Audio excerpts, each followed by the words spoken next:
Кында ашуусу 17 серпантинден турарын уккан элем. Ат башынын чыгыш тарабы менен Аксайга ашып кетчү бул ашуу аркылуу агесте машинаны жаңыдан айдап жүргөн шоопурлар даап жүрө алчу эмес. Такымын жеп бүткөн жаңгечти шоопурлар эле каттабаса, баары эле башым өкө эмес, учуп өлгүдөй алым жок деп тору карттын жолуна качып турчу.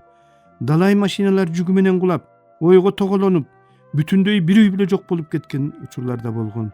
Ат башыда кында менен айдаган саналуу эле шоопурлар болсо, ошолордун бири биздин Ачагаяндылык Абдыгул болчу. Босогодон бир аз узай берерибиз менен эле бырпырап машинанын суусу кайнап чыкты. Каңкайтып капотун ачып салган Абдыгул: "Эй мололор, эми силердин кезегиңер келди. Барып суу алып келгиле" деп колубузга чакасын карматты. "Жан эле куюп албайбы десең" деп кежигебиз кери тартып, жинибиз келген менен ылдый төмөнгө түшүп барып, бир чака сууну өтүгүбүзгө төгүп чачып, улам кезектешип олтуруп алып келип, андан ары узадык. Ашуунун айлампасынан улам ичибизден келме келтирип, көзүбүздү жуумп алып, канча серпантин калганын санап кетип бараттык. Кындан ашып, биз жерге түшкөндө күн кылкылдап батып бараткан эле. Сонун, келе шаарканды. Машинанын үстүнө жаткырып жылуу жаап коеюн, уктай берсин. Батыраак тасмалыңды жая сал деп кызын жаткырып кайра түштү да: "Жарыктык Аксайдын абасын карачы. Ат башка бир жума жүрсөм жүдөп, жинди боло жастап кайра кеткенче шашам" деп кере дем алган Орозобай аке өз үйүнө келген кожоюндай сезип, колуна ачыл элек бөтөлкөнү кармап толкуп турду. Бир аздан соң биз Аксайдын жолунда бараттык.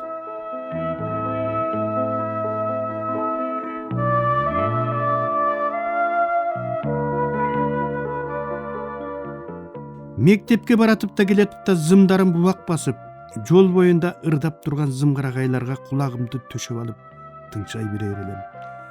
Сүйүшкөн кыз жигиттердин арсуу сезимдери бири-бирине ушул зымгарагайлар аркылуу жетип турат деп айтышчу. Буга мен аябай ишенчүмүн.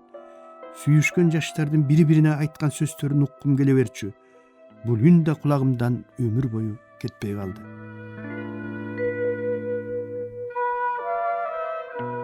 Балким менин айтылбай калган армам кусам, Сарыкоонун талаасына келерим менен эле күн чыгыштан күн батышка канатын жайып, туулган жерди курчап турган ак мөңгүлүү тоолору көзгө жарктей түшкөн ат башым.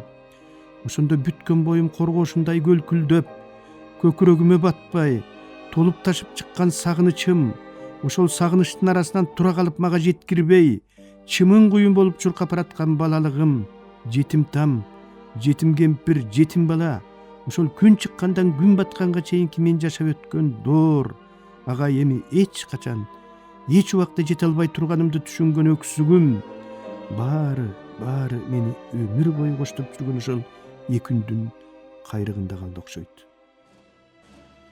Бул кадимки Чеш төбө, ат башыны, анын эл жерин сактап келаткан касиеттүү баба мазары ушул. Мында кадимки Алмамбеттин сөөгү жатат. Балким Манастын чоң казатта шейит болгон кымбат чоролордун баары ушул жерде жаткандыр. Ким билет. Бала кезимде Чеш төбөнүн алдындагы саска далай ирет кой уй кайтарып келгем. Кечке кемирчек казып, балык уулап жүрүп, шалбырап суу болуп, күйгүмдө үйгө кайткан балалыгымдын дагы бир барагы ушул жерде. Энем менен атамдын бейиттери жер менен жер болуп, дайыны такыр эле билинбей калды. Атам өлгөндөн 10 жылдан кийин энем өлдү. Сөөгү жанына коюлду. Анда бул жерде бейиттер аз эле. Бүгүн экөөнүн тең жаткан жайлары кайда экенин билбей калдым. Байкуштарыма эл катары кымбат таштан күмбөз салып, эстелик тургузганга да каруум жетпеди. Ошентип албаганыма аябай эле кыйналып, көпкө дейре жаман болуп жүрдүм. Бирок Алтайга барып, алтайлыктардын биз адамдар аябай көппүз. Жер болсо жалгыз. Баарыбыз топурактан жаралганбыз. Кайра топуракка барабыз. Ошондуктан өлгөндөн соң күмбөздөргө айлана бербей, жер менен жер болуп кеткенибиз оң дегенин уккандан кийин кадимкидей соолугуп, жаным жаялып, тынчый түштүм. Мен азыр да атасы жок чоң баламын.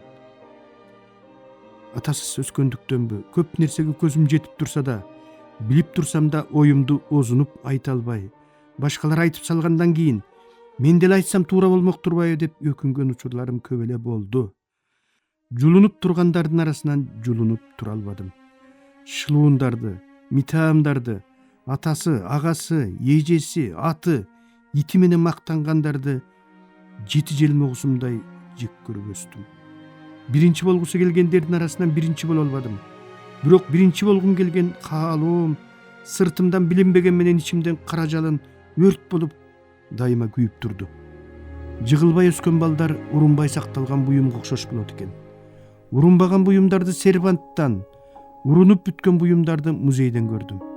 Биз да буюм өңдүү иштетилип, бир нерселерге керектелебиз. Бир нерселерди жасайбыз, же бизден бир нерселерди жасашат. Анан эскирип, бузулуп, сынып, кетилип олтуруп керектен чыгабыз. Музейдеги буюмдардан бир гана айырмабыз, керектен чыккандан кийин бизди музейге эмес, башка жака алып барып коюшат. Мени турмуш атчан да, жөөчөн да көп тепседи. Бырышкан, тырышкан, кыйрайган, мыйрайган жерлеримдин баары түзөлбөгөн бойдон калды. Түзөткөн да жокмун. Жаш кезде сыртым сулуу болбогонума ичим күйүп жүрүп, кийин сырткы сулуулук деген кереги тийгенде кийип чыгып, кереги жокто чечип салчу баллон плаш, нейлон көйнөк сыяктуу нерсе экенин билгенден кийин Кудай сулуулукту сыртыма бербегенине сүйүндүм. Көрсө сырткы сулуулук деген көркү менен көрүүчүлөрдү алдагысы келген артисттерге, анын ичинен ырчыларга аябай керек экен. Азыр кайсыл каналды карабагын, карындаштар эмес, боёгу сыртына чейин чыккан карандаштар олтурганын көрөсүң. Алар экранга же сахнага аябай боёнуп, сурайылдай сулуу болуп чыгат. Анан ырдап бүткөндөн кийин 2 саат бою өңүн жаап жашырып турган боёкторун сыйырып туруп кагаз ыргыткан челекке таштайт да бир үшкүрүп алып үйлөрүнө жөнөшөт. Терең адамдар коргошундай оор болсо, калкылдап мактанчаак адамдардын өзүнөн мурда өпкөсү шарк окшоп учуп турат экен. Ушул өпкө тууралуу бир тамаша айтайын. Атбашылык бирөө кыпкысыл иномарка сатып алып, Бишкек Торгарт жолу менен зуулдатып айдап жүрдү.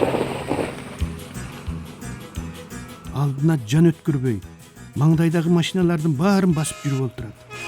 Атбашыга жеткенче алкынтып барып, ачагайыңды дагы үйүнө аз калганда кашайып, аны так өзүнүкүнө окшош кыпкысыл машина Сары Көбөндүн көчөсүнөн обгондоп өтүп кетет.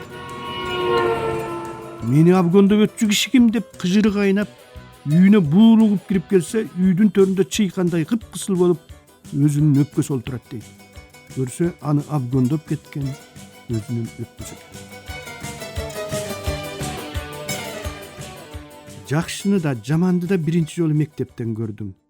Мугалимдер директор менен завучтун балдарын башка балдардан сөм, карыш өлө көрүп мамиле кылчу. Директор менен завучтун балдары сабак окубай келсе деле эч нерсе дешчү эмес. Менин ушуга жиним келчү.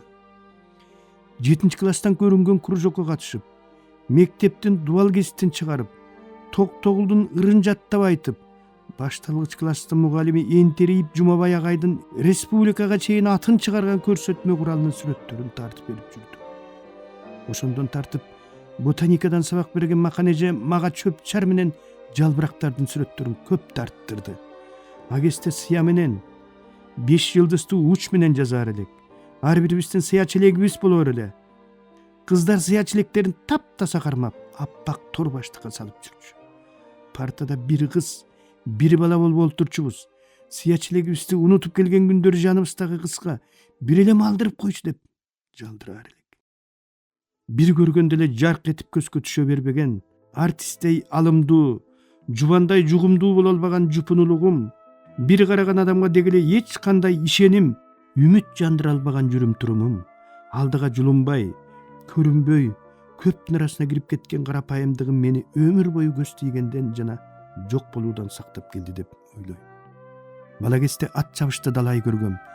Кийин ипподромдон бата сурап келген күлүктөрүнүн алдында бир орунга тура албай ойноктоп, токтоно албай, кое берсең эле көздөн кайып жок боло тургансып ыргыштап турган ашкере сулуу аттар мага анык тулпар болуп көрүнгөн. Сөзсүз ушулардын бири алдына ат салбай чыгып келет деп ойлочумун. Анан ат чабыш башталып, ошол туйлап турган аттардын асты 2 айлампадан кийин куйругун сырайтып, тезектеп жиберип, желип жортуп, кара тер басып кала берип, тескерисинче көзгө көрүнбөй, Койчай, ушул да күлүкпү, ушул жүдөгөн неме кантип чыксын дедиртип, башын жерге салып турган аттардын 2-3 айлампадан кийин жал куйругу жайылып, жарышкан аттардын улам бирин артка таштап, шамалдай сызып баратканын көргөнүмдө чыныгы күлүк деген көрсө ушундай жөнөкөй болуп турбайбы деп айран таң калгам. Чыныгы күлүктөр чын эле тим турганда көзгө копол, жупуну көрүнгөн менен чуркаганда укмуштай сулуу болуп кетет экен. Ипподромдун күлүктөр чуркай турган жолуна атайлап жумшак кум төгүп, майда таштарын терип жүргөндөрүн көргөндөн кийин жасалма күлүктөрдүн ак кула ат майданындагы ат чабышынан биротоло түңүлдүм. Телибайлардын эмес, жер тандабай чуркаган толубайлардын доору кайсыл күнү кайрылып келер экен. Ай, келбей калды го. Арамдык менен жеткен нерселердин баары жалган жана жасалма болоорун, кимдир бирөөлөрдүн акылын уурдап алгансып жашаган адамдардын өмүрү өтө кыска болоорун көрдүм. Маалымдан кечигип бышып, катарымдан кечигип учтум. Балким ушунун туура болду.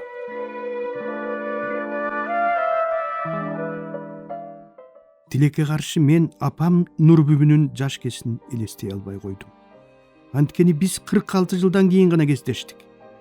Мен 4 жашка чыкканда кеткен ышкындай жаш келин эми басса турса эле эли жерине, бала бакырасына жалынып жалбарына берген жагымдуу, ай тегерек кемпирге айланыптыр. Биз экөөбүз тең эмнегедир канча жылдан бери сагынышып жүрүп, табышкан адамдарга окшоп, бири-бирибиздин кучагыбызга кулап түшкөн жокпуз. Жөн жай эле көптөн берки тааныш өңдүү көрүштүк. Өбө албай койдум. Апам да анча батын албай бетимен коомай сүйдү.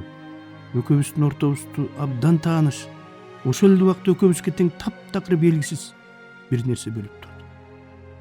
Ага мен көбүрөөк чоочун болуп турганымды сезип аттым. Тээ бир кезде жаман тамда айланып, эски коргонго жөлөнүп алып, нурбүбүлөп ыйлаган кусам менен ызамды, сагынычымды кайрып келе албай койдум. Баары селейип катып, баары эбак таш болуп устап калган экен. Эгер Зейнеп болбогондо, балким мен апам Нурбүбү менен бул өмүрдөн жолугушпай өтөт белем, ким билет. Үйлөнгөнүбүзгө аз эле болгон. Апам бар экенин, бар болгондо да ушул эле ат башынын бир айылында турарын уккандан кийин Зейнеп такыр эле жанымды койбой койду. Ай, апаң менен тааныштырчы. Мен да келини катары өз кайненемдин алдынан өтүп алайын деп эле жанымды койбой тынчымды ала берди. Анан тукан эжеме айтса керек, ал да кошулду. Мен адегенде көнбөй, бир топко чейин кежеңдеп жүрүп, анан көндүм. Кудайдын буйрган күндөрүнүн биринде жаныбызга тукан эжемди, Казыбек айылынан чөт эжемди кошуп алып, азыноола көйнөк көнчөгүбүздү, таттуу маттуубузду көтөрүнүп Зейн экөөбүз апам Нурбүбүгө бардык. Барсак абышкасы Осмондун көзү өтүп кеткенине бир айдан жаңы эле ашкан экен. Куран окутуп, балдар кыздар менен таанышып кайттык. Баланын бир гана апасы болоорун, бала менен апаны бириктирип турган бир гана сүйүү болоорун, кээде тууган энеден тутунган эне кымбат болоорун, менин апам менин чоң энем болгонун, менин апама болгон сүйүүм чоң энем менен кошо кеткенин ошондо түшүндүм. Ошондон тартып убакыт боло калганда тууган апам менен катташып, биз ага чай чемегибизди көтөрүнүп бара калып, ал биздикине учурашкан шаарга келе калып жүрдү. Кийин менин Нурбүбүнүн апам экендиги эмес, мени жарык дүйнөгө алып келген бул аялдын кандай адам экендиги көбүрөөк кызыктыра баштады. Акыры ал тууралуу бала кезде кулагыма сиңип калган кепкелештердин көбү жалган экенине ишенип, көп нерселерди жүрөгүмдөн алып таштап, азап тартып жүрүп сөөлүнөн арылган колго окшоп жеңилдей түштүм. Бара-бара көз алдымда апамдын элеси пайда болду. Ал өзү болгонун болгондой сүйлөп, болгонун болгондой жашаган.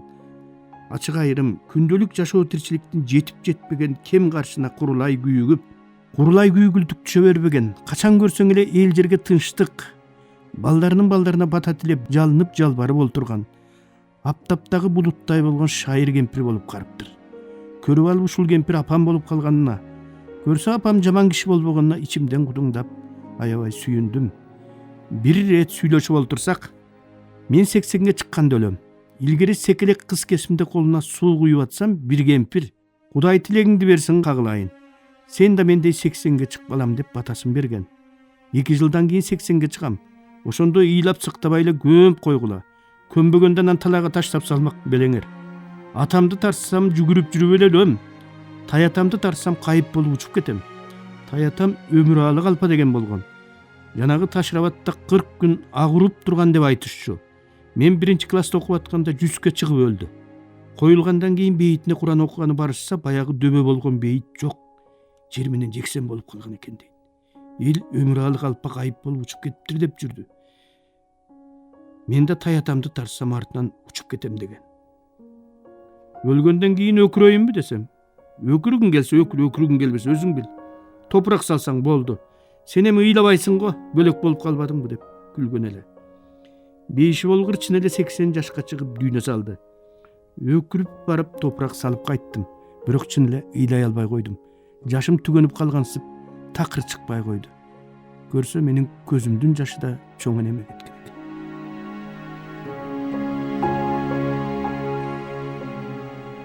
Келип Бишкектин Алина аттуу кафесинде Куран окуттум. Мен сени апасы жок деп жүрбөдүм беле деп ошондо эл жазуучусу Асанбек Ыстамов аябай таң калды. Бул дүйнөдө апалуу болуп туруп, апасыз жашаган мен эле болсом керек.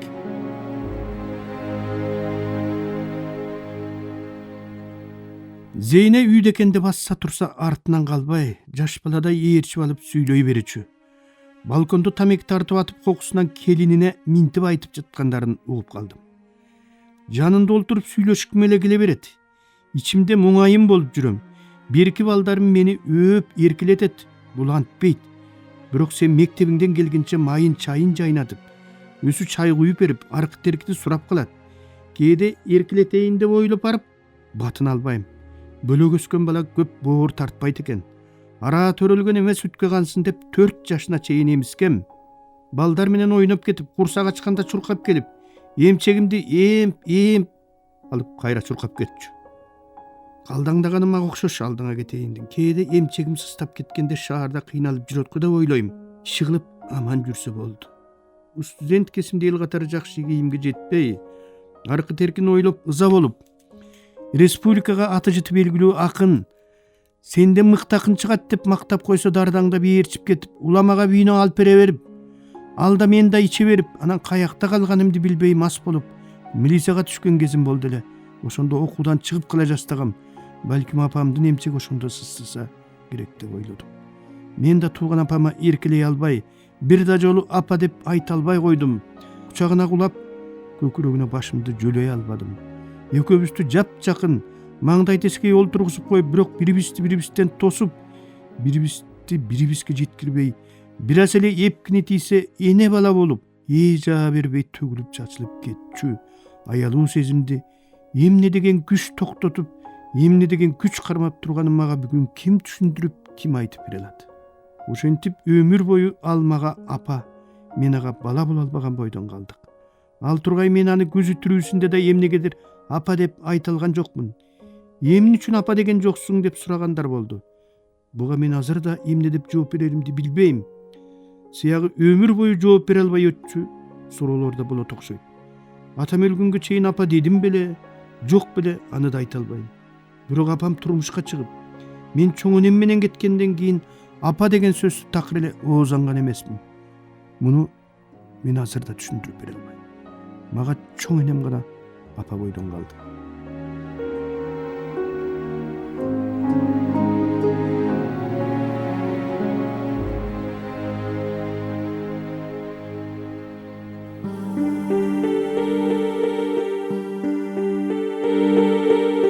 Сиздер, урматтуу радио угуучулар, Кыргыз Республикасынын эл акыны, Токтогул атындагы мамлекеттик сыйлыктын лауреаты Шайлообек Дүйшеевдин Агындылар аттуу китебинен автордун көркөм окуусунда улантып уктуңуздар.